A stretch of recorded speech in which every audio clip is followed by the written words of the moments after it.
struck me as a novice. His tip-off was the huge pile of educational decorations I was charging to my own credit card. Philadelphia teachers receive only $100 each for classroom supplies for the whole year. Obviously, I was way over budget in more ways than one. So this veteran offered a tactic to save my skin. "Never smile before Christmas," he warned. "Smiling puts you at their mercy. They'll eat you alive." Fortunately, before I can dwell on this memory, the bell rings. Actually, it screams like an air raid siren. But then the strangest thing happens. Outside, the hallways are bedlam. But in my classroom, dead quiet reigns, even after the first student walks in.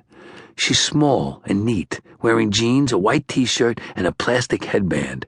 She bounces a little on the balls of her feet and grins at me, but doesn't make a sound. I have a big mouth, which is how this whole thing got started.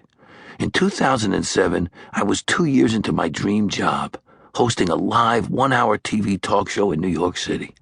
It aired from 10 to 11 every weekday morning on the ABC network, right after Live with Regis and Kelly and before The View. I felt like the king of New York. The show not only gave me a window into the true complexity of the greatest city on earth, but also offered a platform for me to do some serious good. One of my favorite segments was our schoolroom makeovers. The producers would enlist charitable corporations to donate much-needed school equipment, and then we'd take a camera crew into an impoverished school and remake like the science lab, the gym, the art room, or the reading room. When we learned that the music department in one school had just 6 instruments for 400 kids, we approached Casio and C.G. Kahn and acquired keyboards and brass instruments. We rebuilt and re-equipped the music room, and that school now has a fine jazz orchestra. Given half a chance, I'd have leveraged my show to rebuild all the public schools in New York. Unfortunately, my show was canceled. Now, just about every TV actor has had a show canceled. It's a basic occupational hazard. But this time for me was different. After the show ended, my wife and I separated. We'd been married 20 years. And only the youngest of our 3 kids was still living at home back in Los Angeles. Plus, I could smell 60. 60's over the speed limit. My dad only lived to be 62. Suddenly it hit me that I could be running out of time, and this realization made me begin to consider a serious change of direction.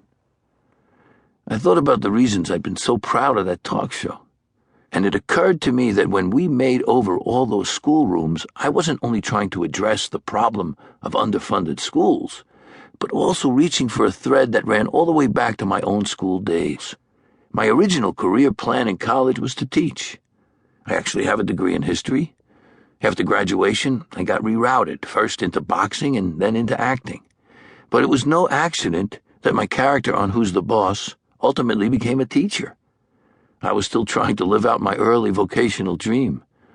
But playing a teacher on television could never compare with teaching for real. Maybe now is the time to stop, regroup, and get back to the road not taken. The classroom wasn't yet closed to me. I could still make a contribution. Sure I could. Do something that would make my own kids truly proud of me. What kicked me into gear was a documentary made by Teach for America, the organization that trains college graduates to teach in rural and urban public schools. The film focused on some TFA teachers in Baltimore, Maryland, and culminated with a rousing school production of Bye Bye Birdie. As a song and dance man, I can always be had for a musical, and the energy and passion of the kids in the film were truly impressive. But what throttled me was the camera's pan to the audience, as the cast was taking a bow at the end of the show. There were maybe 7 people there to applaud those kids.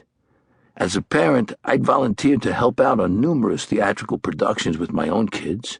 In the private schools that they were fortunate enough to attend, I'd never seen a performance that did not have a packed audience of family, friends, and teachers. But in this inner-city school, no one was there to support the kids. That really got to me, and I wanted to help. I looked into TFA and learned that technically I qualified to apply. To be honest, though, the prospect of beginning a third-act career scared me almost as much as it attracted me. Could I really do this after so many years? I didn't know. But if I told my friends this was what I was planning, then I wouldn't let myself back out.